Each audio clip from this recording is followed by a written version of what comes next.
આપણે ઘણીવાર સંબંધોની વાત કરીએ છીએ, પણ શું ક્યારેય એવું વિચાર્યું છે કે જ્યારે બે લોકો એક થાય છે ત્યારે તેમની ઊર્જાનું શું થાય છે? ચાલો આજે એક ખૂબ જ રસપ્રદ આધ્યાત્મિક ખ્યાલ સંયુક્ત આભા વિશે જાણીએ અને સમજીએ કે કેવી રીતે બે વ્યક્તિઓની શક્તિ મળીને કંઈક અનોખું સર્જન કરે છે. આ એક એવો સવાલ છે જે સદીઓથી પૂછાતો આવ્યો છે. શું બે આત્માઓ ખરેખર એક થઈ શકે છે?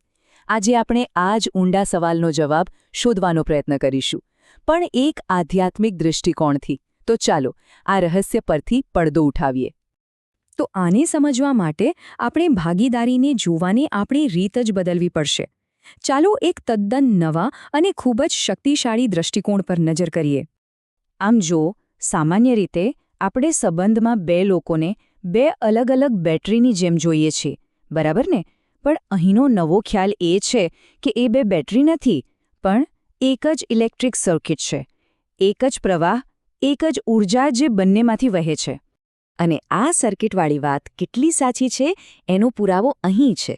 જો સર્કિટમાં ક્યાંય પણ ગડબડ થાય, એટલે કે જો એક પાર્ટનર પણ ઉદાસ કે નબળો પડે, તો આખા ઘરની એનર્જી, આખા સર્કિટનું વોલ્ટેજ ડાઉન થઈ જાય છે. આ માત્ર લાગણીની વાત નથી, આ તો ઊર્જાનું વિજ્ઞાન છે. હવે આ તો ખાલી શરૂઆત છે. જ્યારે આ સર્કિટ બરાબર જોડાય ત્યારે જે બને છે તે ખરેખર અદ્ભુત છે. આ ખાલી જોડાવાની વાત નથી, પણ શક્તિને અનેક ગણી વધારવાની વાત છે. ગુરુદેવે આનું એક સુંદર સૂત્ર આપ્યું છે. તેઓ કહે છે, જ્યારે બે પ્રાણ એક જ ઉદ્દેશ્ય માટે એક થાય છે, ત્યારે તેમની ભેગી થયેલી શક્તિ 10 ગણી વધી જાય છે. વિચારો, એક જ હેતુ માટે ભેગા થવું કેટલું શક્તિશાળી હોઈ શકે છે. 10 ગણી, આ કોઈ નાનો સૂનો આંકડો નથી.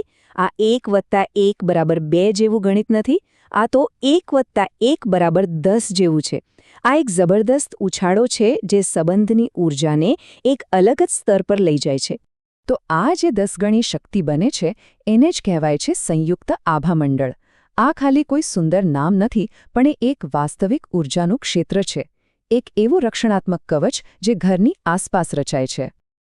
તો સવાલ એ થાય કે આ શક્તિશાળી કવચ બને કેવી રીતે? શું આપણે એને જાણી જોઈને મજબૂત કરી શકીએ? હા, બિલકુલ. અને એના માટેના રસ્તા પણ બતાવવામાં આવ્યા છે. અને એના માટે બહુ જ સરળ પણ ખૂબ જ ઊંડા 2 પગલાં છે. પહેલું, સન્માન. એટલે કે પાર્ટનરને પોતાનાથી અલગ નહીં, પણ પોતાના જ એક ભાગ તરીકે જોવો. અને બીજું, સાથે મળીને પ્રાર્થના કરવી. જ્યારે બંનેના ઈરાદાઓ એક થઈને પ્રાર્થનામાં જોડાય છે, ત્યારે એ ઊર્જા એક દિશામાં વહેવા લાગે છે.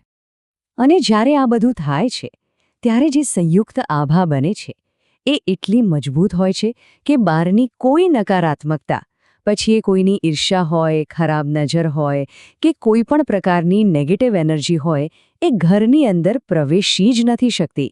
એકદમ અભેદ્ય કવચ બની જાય છે. તો આ આખી વાતનો સાર શું છે? સાર એ જ છે કે સાચી એકતામાં એક અકલ્પનીય શક્તિ છુપાયેલી છે. આ માત્ર બે લોકોનું સાથે રહેવું નથી, પણ બે ઊર્જાનું મળીને એક મહાન ઊર્જા બનવું છે. અને આ વાત આપણને એક સવાલ પર લાવીને છોડી દે છે, જેના પર આપણે સૌએ વિચાર કરવો જોઈએ. આપણા સંબંધનું જે ઊર્જા કવચ છે એ કેટલું મજબૂત છે?